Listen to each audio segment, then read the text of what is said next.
ભગવાન જગન્નાથજીની રથયાત્રા પૂર્વે ભાવનગર પોલીસના ફ્લેગ માર્ચ દરમિયાન વિવિધ સમાજ દ્વારા ઉષ્માભર્યું સ્વાગત.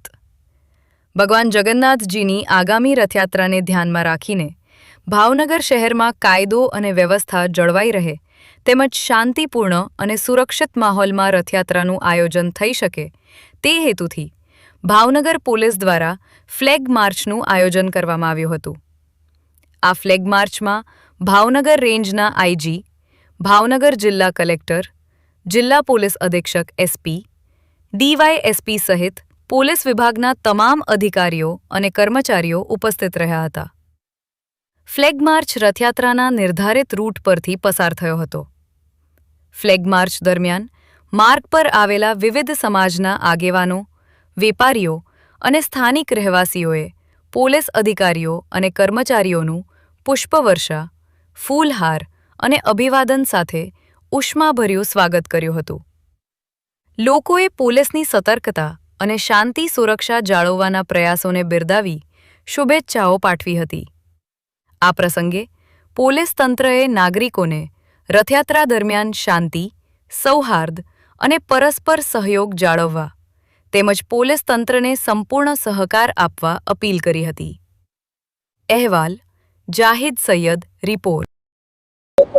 41મી ભગવાન જગન્નાથજીની રથયાત્રા ભાવનગર શહેરમાં નીકળનાર છે, ત્યારે ભાવનગર જિલ્લા પોલીસ અને વહીવટી તંત્ર દ્વારા સુરક્ષાને ધ્યાનમાં રાખી અને ચુસ્ત બંદોબસ્તની ગોઠવણી કરી છે.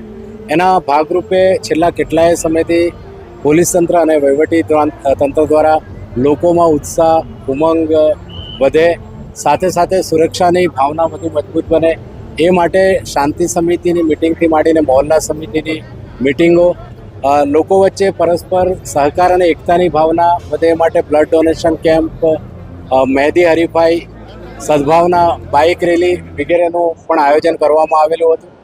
આજે 14 તારીખ છે, ત્યારે સમગ્ર વિસ્તારની અંદર એક મેગા ફ્લેગ માર્ચનું આયોજન કરવામાં આવ્યું હતું. જિલ્લાના કલેક્ટરશ્રી, એસપીશ્રી અને અહીંયા ફાળવવામાં આવેલો તમામ બંદોબસ્ત આ ફ્લેગ માર્ચમાં જોડાયેલો છે. સુરક્ષાની વાત કરીએ તો અધિકારીઓ સહિત લગભગ 3000 જેટલા પોલીસ કર્મચારીઓ બંદોબસ્તમાં છે. 4 કંપની એસઆરપીની છે અને 1 કંપની સીઆઈએસએફની છે. સીસીટીવી સર્વેલન્સ કરવામાં આવી રહ્યું છે. ડ્રોન દ્વારા પણ સમગ્ર રથયાત્રાના રૂટ ઉપર નજર રાખવામાં આવશે. એ ઉપરાંત 17.5 કિલોમીટરનો જે ટોટલ રથયાત્રાનો જે રૂટ છે, એ રૂટ ઉપર જરૂરિયાત મુજબના સુરક્ષા